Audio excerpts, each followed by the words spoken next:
Let's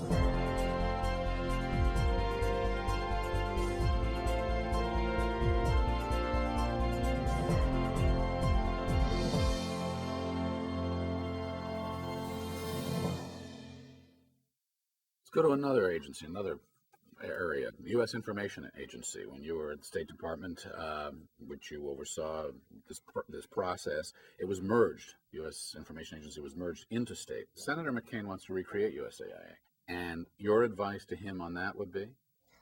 Well, I know there's been a lot of criticism about what we did on this. I think we'd have to make sure about what its mandate was. It was very connected with the Cold War. I think it's not so much whether it is a separate agency or not, but whether in addition to delivering a message abroad, it is also listening to what the people on the ground are saying. Otherwise, one of the issues that I've always argued about, what is the difference between public diplomacy and propaganda?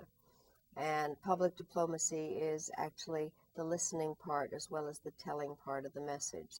I don't think that we have the cadre or the group of people that fully understand enough what's happening, let's say, among Muslim communities. And so there has to be a group of people that understand the cultural and religious aspect of societies, then bring them in and have them be capable of talking about it in language that makes sense to the people listening to it. Part of the problem when this administration first took over, they started making movies about Muslims in America that just were, I think, insulting to Muslims that don't live in the United States. I had a remarkable conversation not long ago with somebody who'd run as a political candidate, and he said at the time, you'd be surprised with all the television, all the online marketing. He said, you know what the most effective communication tool was? He said, the yard sign.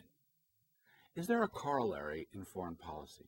Well, first of all, I think that a lot has to be done in supporting education abroad, and a lot has to be done in bringing students to the United States, which immediately runs into our issues of security and visas and all kinds of things. And I think that we are the losers when we decide that we will not be open to foreign students coming. So I think that there do have to be those kinds of very rudimentary ways that people exchange information.